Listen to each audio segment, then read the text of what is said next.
Umar radhiyallohu anhuning xilofat davrida, agar siz o'sha vaqt Madinada yashaganingizda edi, u islomning oltin paytlari edi. Payg'ambarimiz sollallohu alayhi va sallam sodir bo'lajak yaxshiliklar haqidagi bashoratlari Umar radhiyallohu anhuning xilofatlari davrida sodir bo'layotgan edi. Lekin shu bilan birga Umar radhiyallohu anhu o'zining vaqti yaqinlashayotganini bilar edi va u doim qilib yuradigan ikki duosi bor edi. Ey Robbim, sening yo'lingda, sening payg'ambaringning shahrida shahid bo'lishimni nasib qil. Qizlari Hafsa va o'g'illari Abdulloh aytishar edi: qanday qilib Madinada shahid bo'lmoqchisiz? Madinada urushlar bo'lmaydi.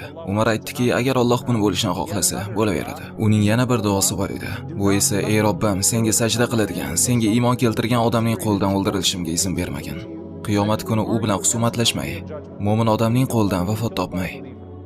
Subhanalloh, u kofirning qo'lidan Madina shahrida shahid bo'lishni so'rayapti.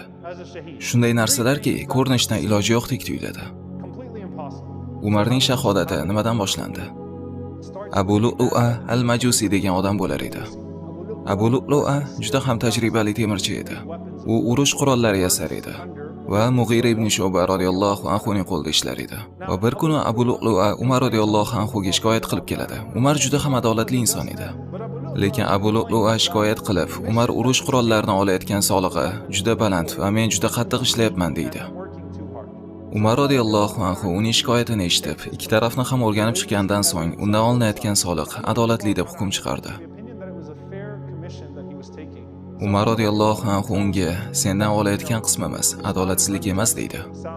Shu vaqtning o'zida Umar Mughira ibn Shu'baga u bilan halimroq bo'lishni, adolatli bo'lishni aytadi. Lekin Abu Lu'lu'a bu hukmdan juda ham norozi bo'ladi.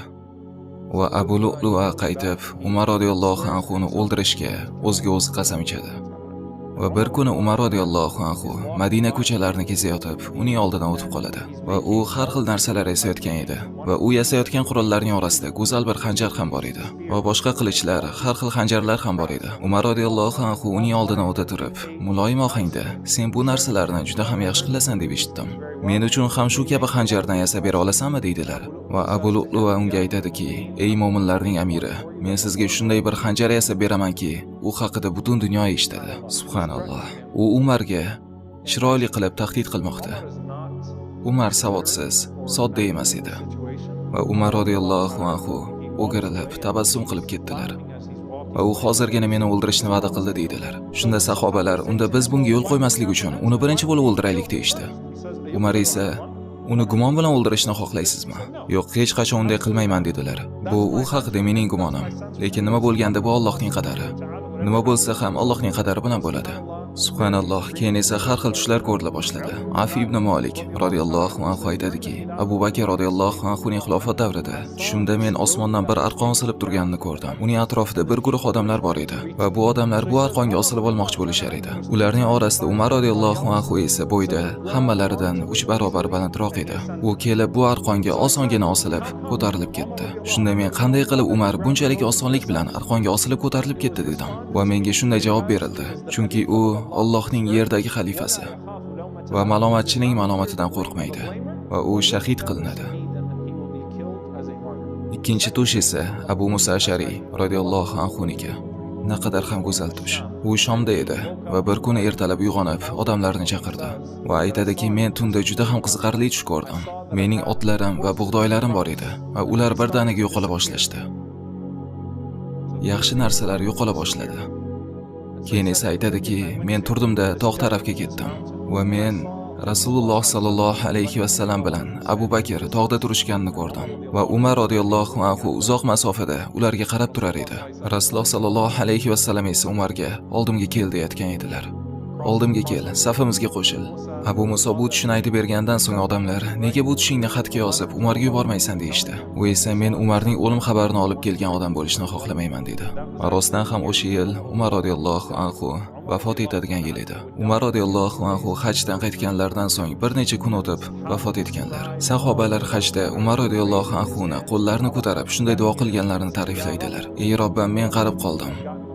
Quvvatim zaiflashdi. Ummat esa butun dunyoga tarqaldi. O'zing rozi bo'lib turgan holingda meni huzuringga qaytargin. Ummating uchun qilgan ishlarimdan rozi bo'l. U hajdan keyin Madinaga qaytadi. Zulhijjaning 21-kuni, juma kuni, hijratdan 23 yil o'tib, Umar radhiyallohu anhu minbarga chiqib aytadilar: "Hoy odamlar, men bir tush ko'rdim. Bir xo'roz kelib meni 2 marta cho'qidi va odamlar menga sen xalifa saylashing kerak deyishdi." Umar radhiyallohu anhu aytadilar: "Men bu tushni mening o'lmam yaqinlashganiga ta'bir qildim, lekin Alloh bu dinni yoki bu ummatning yo'qolib ketishiga yo'l qo'ymaydi. Lekin agar men o'lsam, Rasululloh sallallohu alayhi va sallam vafotlaridan oldin rozi bo'lib ketgan odamlar xalifani saylashadi. Keyin esa uning o'lim kuni keladi. Bu esa Zulhijjaning 23-kuni. Bomdod namozi. Azon aytiladi va Umar radhiyallohu anhu chiqadilar. 63 yoshlarda, xuddi Rasululloh sallallohu alayhi va sallam 63 yoshlarda vafot etganlarday. Abu Bakr radhiyallohu anhu ham shu yoshda vafot etganlar. Eng sahih rivoyat bu Amr ibn Maymun radhiyallohu anhudan. Aytadiki, o'sha kuni Umar radhiyallohu anhu bomdod namoziga keldilar va men Umarning ortida ikkinchi qatorda turar edim. Men va Umarning orasida Abdulloh ibn Abbosdan boshqa odam yo'q edi. Va aytadiki, Umar radhiyallohu anhu namozni boshlashdan oldin oramizdan o'tib, saflarimizni to'g'rilab chiqar edilar. Keyin esa Umar radhiyallohu anhu namozni boshlash uchun imomlikka chiqdilar va Allohu akbar deb takbir aytdilar. Umar radhiyallohu anhu namozni boshladilar, men esa ortlaridan iqtido qilyapman. Aytadiki, u Yusuf surasini o'qidi. Va Yusuf surasini o'qir ekan, juda ham qattiq yig'lar edi. Keyin esa Umar radhiyallohu anhu rukuga ketdilar. Keyin esa sajdaga. Abu Lu'lu'a o'sha xanjarni oxirigacha yasagan edi va uning ikki tarafini ham o'tkirladi. Umar radhiyallohu anhu ni ikki taraflama ham jarohatlash uchun yetmaganiga uni zaharladi ham. Xanjarning ikki uchini ham va u xanjarni kiyimining ichida yashirar edi. Va u musulmon bo'lmasa ham namoz o'qir edi, chunki bomdod edi, hech kim birovni ko'ra olmas edi. Va Abu Lu'lu'a Umar sajdaga ketishini kutdi. Va u sajdaligida Abu Lu'lu'a hujum qildi va u Umar radhiyallohu anhu ni o'sha xanjar bilan 9 marta urdi. Uning orqasiga urdi, yelkasiga, yonlariga va eng qattiq zarba Umar radhiyallohu anhu ning qorinlariga urilgan edi. U uning orqalariga, yonlariga urgandan so'ng Umar radhiyallohu anhu yotib qolganlarida qorinlariga bor kuchi bilan urgan edi. Va Umar radhiyallohu anhu qonga belangan holda "Ko'ppak meni o'ldirdi" deydilar. U o'sha voqeani esladi. Subhanalloh. O'sha kuni uning oldidan o'tib ketganlarni va u ushbu oyatni o'qidi. Subhanalloh, shu holatda ham Qur'on tillariga kelmoqda. Allohning amri belgilangan qadar bo'ldi.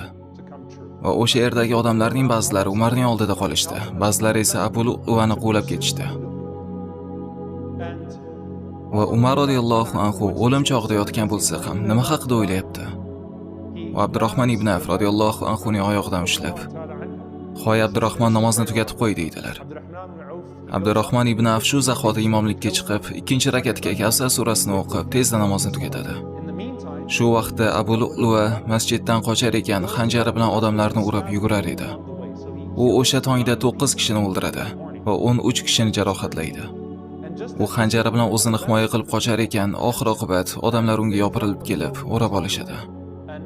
Va Abu Lu'lu'a qo'lga tushganini sezgandan so'ng o'sha xanjar bilan o'zining ko'kragiga 3 marta urib, o'zini o'zi o'ldiradi. U masjidda o'zining joniga qasd qiladi.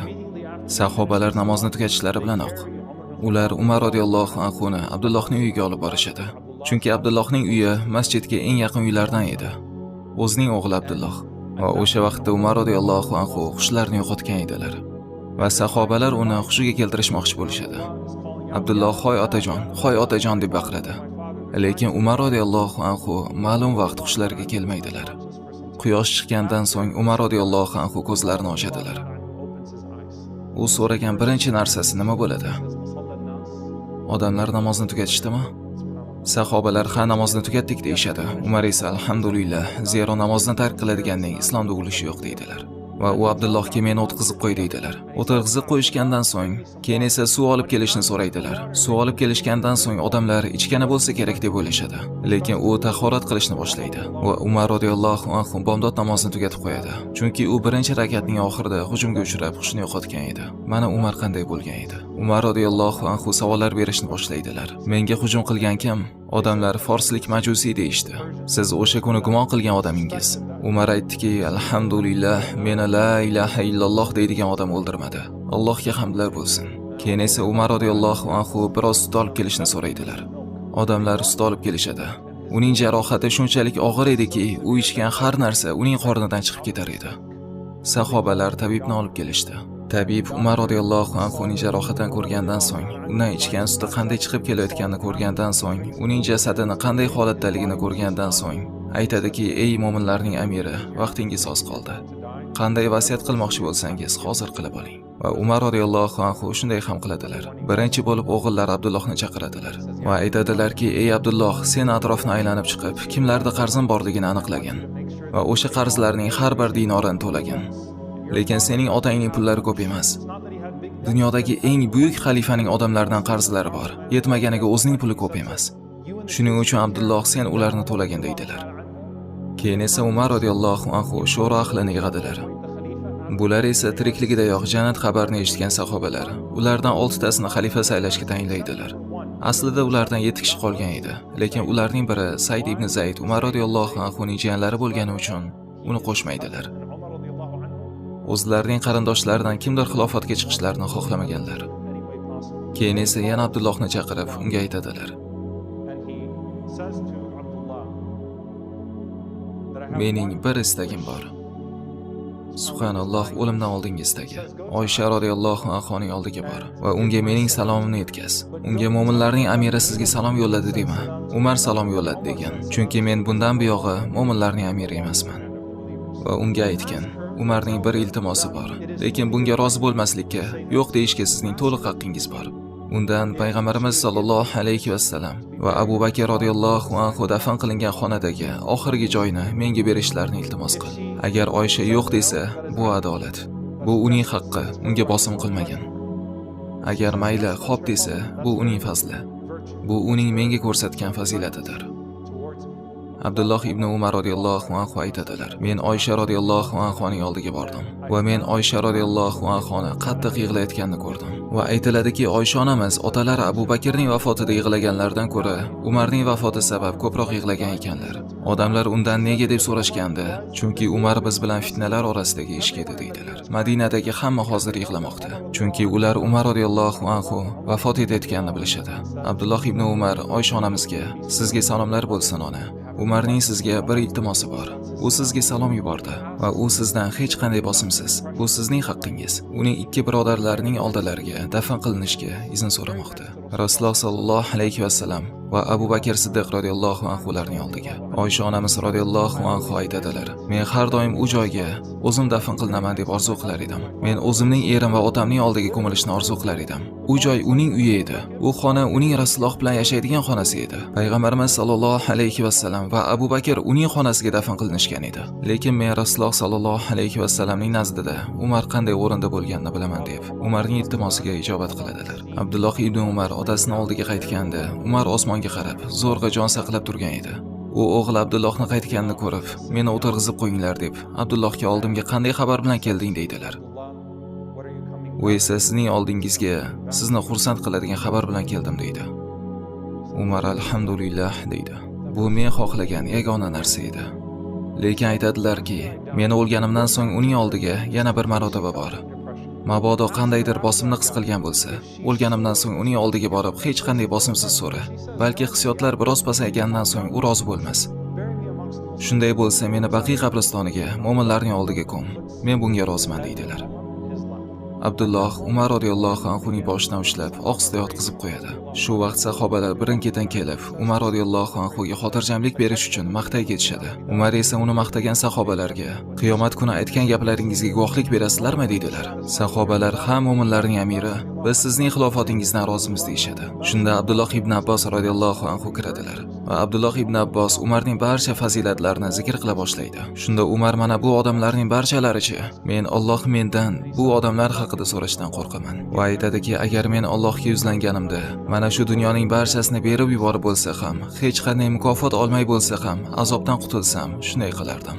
Va subhanalloh, u oxirgi lahzalarda juda ham qiziqarli bir ish qiladi. U Abdullohga aytadi: "Hoy o'g'lim, mening boshimni tuproqqa qo'y.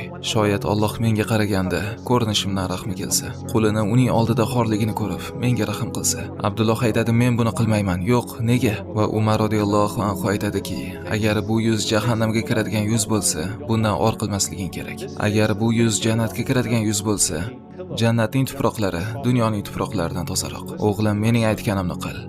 Yuzimni tuproqqa qo'y. Subhanalloh, bu shunday odamki, islomni siz u yerlardan bo'lgan dunyoning butun davlatlariga yoydi. U shunday odamki, Rasululloh sallallohu alayhi va sallam takror va takror maqtar edilar. Sahobalarning shahodatini, guvohligini olgan odam. Bomdod namozida, sajdada, Madinada shahid bo'lgan odam. Payg'ambarimiz sallallohu alayhi va sallamning jannat xabarini bergan sahobalar bo'lsa-da, o'g'liga yuzimni tuproqqa qo'y degan odam. Usmon radhiyallohu anhu xonaga kirganlarida, Umar yuzi bilan tuproqda yotgan holatida, agar Alloh rahim qilmasa, Umarning holi voy der edi. Alloh taolo o'sha xokisar holatda uning jonini oldi. Mana shu Umar radhiyallohu anhu. Bu uning musulmon bo'lgan kundan boshlab har bir odam orzu qilishi mumkin bo'lgan eng zo'r holatda dunyoni tark etgan kunigacha Allohdan bo'lgan qo'rquvi. Bu odam Rasululloh sallallohu alayhi va sallamni o'ldiraman deb uydan chiqib, oxir oqibat Rasululloh sallallohu alayhi va sallamning yonlariga dafn qilingan odam. U xonada Rasululloh sallallohu alayhi va sallam ko'milganlar.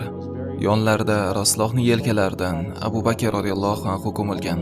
Abu Bakr radhiyallohu anhuning yelkalaridan esa Umar radhiyallohu anhu ko'milgan. Subhanalloh, odamlar qiyomat kuni qabrlardan turib kelishlari haqida o'ylaganingizda, men sizni Rasululloh sallallohu alayhi va sallam, Abu Bakr va Umar radhiyallohu anhular o'sha qabrlardan chiqib kelib, birgalikda mahshar maydoniga yurishlarini tasavvur qilib ko'rishingizni xohlayman.